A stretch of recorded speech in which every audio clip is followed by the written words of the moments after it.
All right, number 6, boot camp. Boot camp's pretty amazing. Since we put it out a year ago, March, it's a little over a year ago, we've had over 2.5 million downloads of the beta. And with Leopard, boot camp is now going to be built in. No need to go get a download, the latest and greatest version of boot camp. It lets you run Windows XP and Vista, native speed, complete compatibility. When you need complete compatibility, this is the best way to run Windows on your Mac. No more CD burning to install the drivers. They're on the Leopard CD. And this is a really great complement to Parallels and VMware. You know, if you want to run Windows now, there's 3 great ways to run Windows on the Mac. There's Boot Camp, which is the most compatible way. If you need native speed and be totally compatible, Boot Camp's the thing. But a lot of people want to run Windows apps side by side with their Mac apps. And for that, Parallels and VMware are fantastic. And so this is Parallels running, as I'm sure many of you know, and VMware, same thing. And so we've now got 3 great solutions if you need to run an occasional Windows app on your Mac. Boot Camp, Parallels, and VMware. We love these other things, and we're helping them as much as we can. So we're thrilled with this, and Boot Camp is now going to be built into Leopard. Number 7. We have something new in Leopard called Spaces. Spaces is pretty cool. Spaces lets you group applications into separate spaces, we call it. And it lets you instantly switch between these spaces, back and forth. And it lets you easily move applications between spaces, and it can give you a bird's eye view of those spaces. And so rather than living with this, you can break things up into spaces of apps where you do a specific task, and you need these apps to do it with, put them in a space, and switch to that space. So let me just show you what it's like. All right, I'm just going to launch Safari and let's say Mail here, and they're already here, and I'm just going to go into Spaces, and that's one of my 4 spaces. I can set the number of spaces to however many I want, and so to switch spaces, I just pick another one, and now I'm there, or now I'm here, or now I'm there. Right? Very simple. But there's better ways to switch. There's faster ways to switch. I just hold down one of the keys and hit the arrow key and go down there, go down there. Right? Yeah. Very easy. And I can zoom around all over the place and in my spaces and very rapidly switch between them. Boom. Now, if I want to rearrange my spaces, I can do that too. I can say, well, I really want this one down here, or maybe up there. I really want this one up there. Actually, I really want this one. Really want this one maybe up here. Oops, what am I doing here? Nope, I don't want to do that. I just want to do that. And the other thing I can do is I can actually rearrange the applications in my spaces.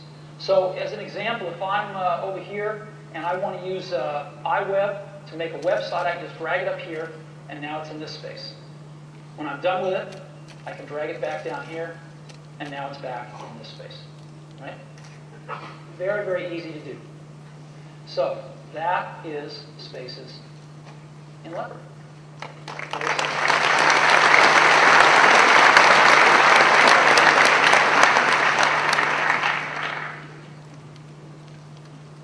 Very easy to use. Lets me organize my work life. So number 8, Dashboard.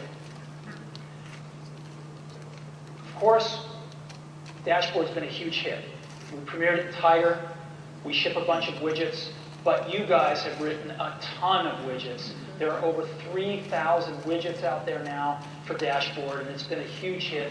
I don't know about you guys, but I use Dashboard many, many, many times every day, and it's fantastic. So, you guys keep writing more widgets. We feel like we should do our part now and then, so we're adding one more widget to Leopard, one that we wanted a lot, called just a way to look up movie times, because we like to go see movies now and then. And so this widget allows us to search for movies or by movie or by theater. And when we find the movie we want, it even lets us buy tickets on Fandango. And it's kind of cool. And it lets us get previews of the movies. And a very simple widget, and this will ship with Leopard. So you're making a lot of widgets. We're shipping a few. But customers still want widgets that none of us make. And so we premiered a technology, which we're shipping in Leopard, called WebClip.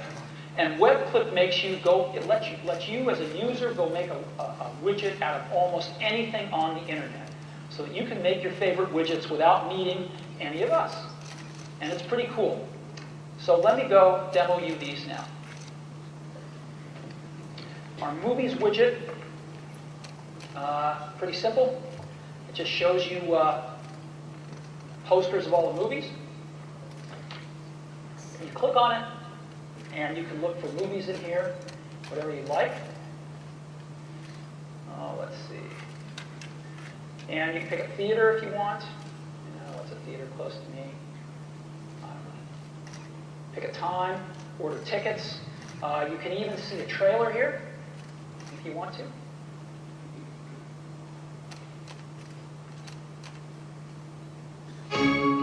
Allison, Jack and I need to see you in his office. We were wondering whether or not you would be good for on camera. Really?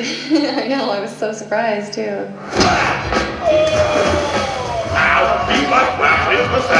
Alright, well that's cool.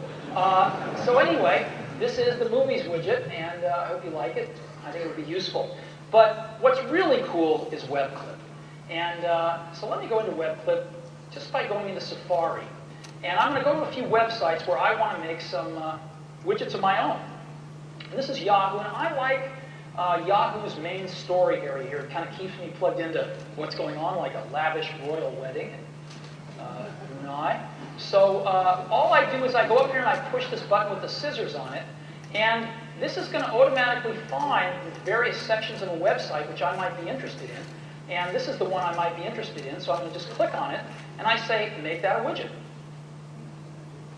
And boom, that's now a widget, right?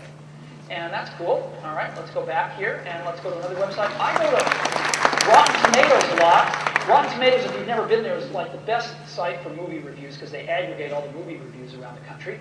And I go in again to here, and this will help me, find things on there. I can pick all these different areas, but I like this one because it shows me the ratings for the movies that are out and the ones that are coming. And so I'm going to click on that and say, okay, I want to make that a widget. And it is creating the widget right now. And these things are just going to constantly stay up to date. And here's another widget that I've got. So let's go make another one. Dilbert. I might like Dilbert a lot. And you can imagine what I might like to do. Just go in here and go down here and pick this and say, let's make a widget.